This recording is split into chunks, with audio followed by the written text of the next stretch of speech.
Alright guys, in this example we are dealing with an advanced type of problem, and in this example we're going to have to use both geometry and algebra. So let's go ahead and read through this and let's see if we can work through it, and hopefully at the end it will make more sense. So it says the circular area of the door is 1/3 of the total area of the door. So to the left here we have this door. We can see here that we have a rectangular region, okay, that is on the bottom of the door, and then the top part of the door is this circular region. All right, it says what is the ratio of h to d? All right, so we got to go ahead and figure out what they want to know here. So they want to know the ratio of h to d. So when we're talking about a ratio, we're talking about two quantities that we compare using division. So for example, if I want to write h to d, I could write that the following way: h over d. Okay? And now the key word here is right here. What is? Okay? When we see that word is, you should immediately think an equal sign or an equation, right? So they want to know what is h to d, or in other words, we're going to put an equal sign here. Okay, so that is your giveaway there, that you're going to have to set up an equation in order to solve this problem. Okay, so let's go ahead and see what we can do here. So first step, let's go ahead and find the total area of this door.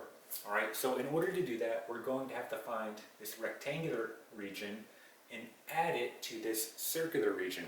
So looking at the region of this rectangular portion here, in order to find the area, we're going to do h times d, or in other words, hd.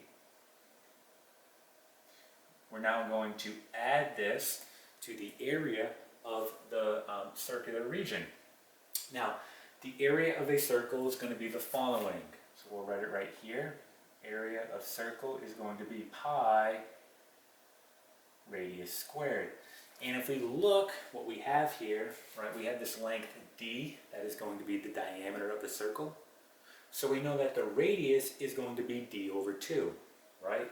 So the radius here is d over 2.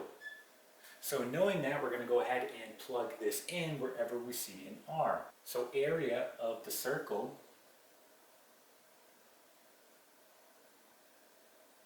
is now going to be pi, okay, my radius, which is now d over 2, and this is going to be squared. Okay, and just cleaning this up, we now have area of circle is now pi d squared all over 4. Now we have one more step that we need to take care of, because we can see here that this is a semicircle, right? It's not a full circle. So in order to find the area of a semicircle, we're simply just going to divide by 2 here. So here is our final answer. We're going to divide by 2 because, again, we're dealing with a semicircle or half a circle.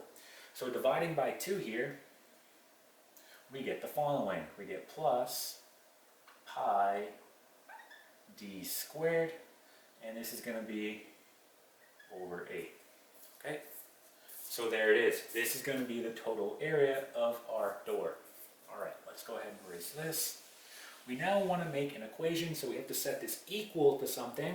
So we're going to set it equal.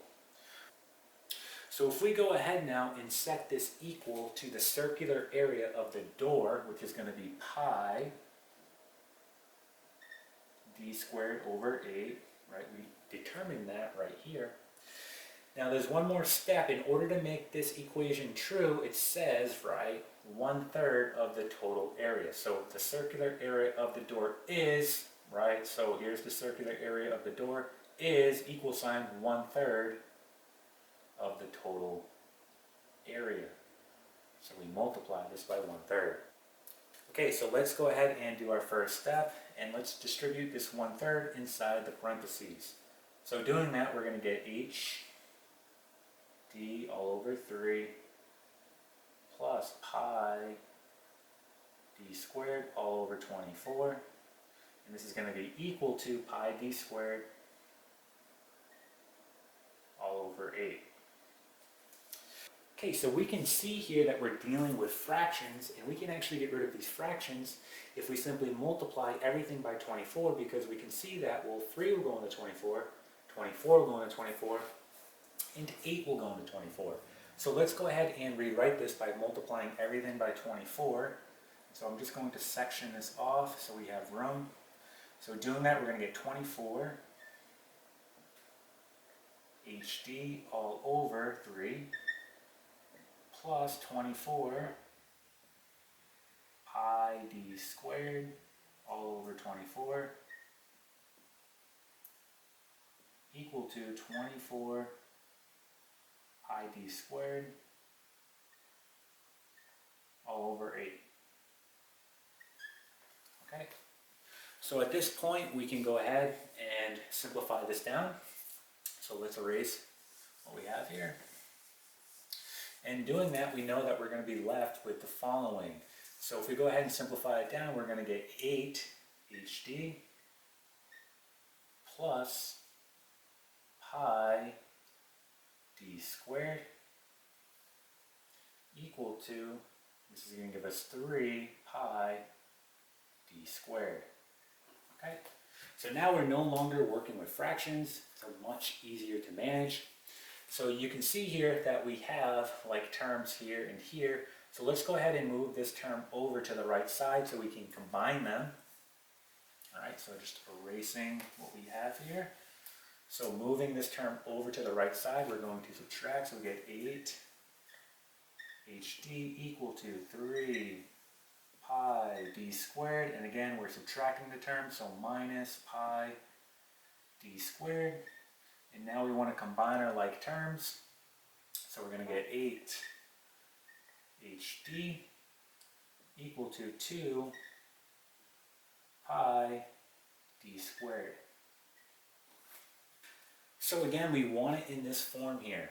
So our next step, let's just go ahead and start rearranging so we can get it into this h to d, right? So let's go ahead and divide both sides by 2. This will cancel. We'll be left with 4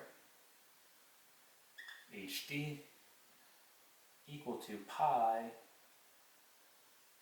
d squared. Okay? So let's go ahead now and divide both sides by d. So we'll cancel out the d's, and we're left with 4h equal to pi d. Alright, so we are almost done here, right? Again, we wanted to say h to d, so let's divide both sides by d. That will cancel out the d's, and then our last step, divide both sides by 4. And you can see here, you're going to be left with your final answer, right?